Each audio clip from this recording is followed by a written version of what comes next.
Assalomu alaykum hurmatli yurtdoshlar. Barchangizni ulug' ayyom, muqaddas Ramazon hayiti bayrami bilan muborakbod etamiz.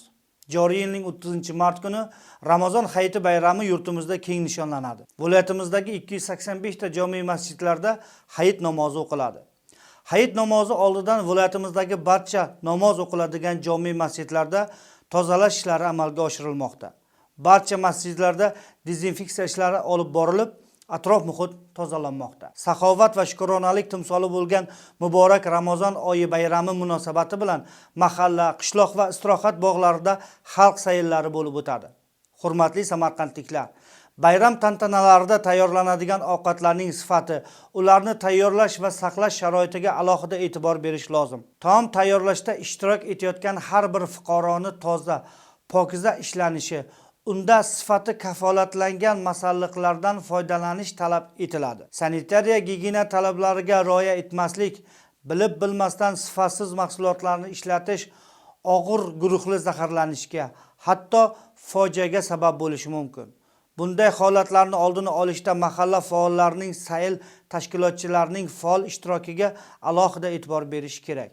Bayram munosabati bilan milliy taomlarni tayyorlashda faqat laboratoriya tekshiruvidan o'tgan, sifati kafolatlangan go'sht va sut mahsulotlarini ishlatish lozim. Sifati kafolatlanmagan noma'lum shaxslardan sotib olingan mahsulotlarni umuman ishlatmaslik maqsadga muvofiqdir. Taom tayyorlashga jalb etilgan kishilar tibbiy ko'rik va sanitariya minimum kursdan o'tgan bo'lishi, turli ichak infeksiyalariga tekshirilgan bo'lishi, shaxsiy gigiyena qoidalariga rioya etgan holda sanitariya kiyimlarida ishlashi zarur. Chunki ayrim hollarda kishilar sog'lom bo'lsa-da, ularning ko'pchiligi yuqumli kasalliklarni tashuvchilari bo'lishi mumkin. Bunday kishilar tomonidan taom tayyorlanishi yoki aholiga xizmat ko'rsatilganda tayyorlanayotgan taomlar kasallik qo'zg'atuvchi mikroblar bilan ifloslanishi oqibatida zaharlanish holatlarini kelib chiqishi mumkin. Chunki ayrim hollarda kishilar sog'lom bo'lsa-da, ularning ko'pchiligi yuqumli kasalliklarni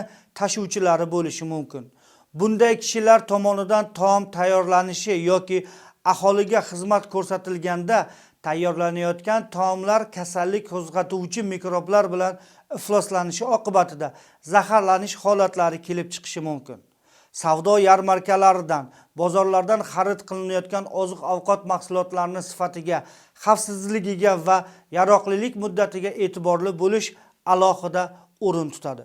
Xavfsizligi kafolatlanmagan uy sharoitida tayyorlangan konservalar, salatlar, tez buziluvchi kremli qandolat mahsulotlarini xarid qilmang.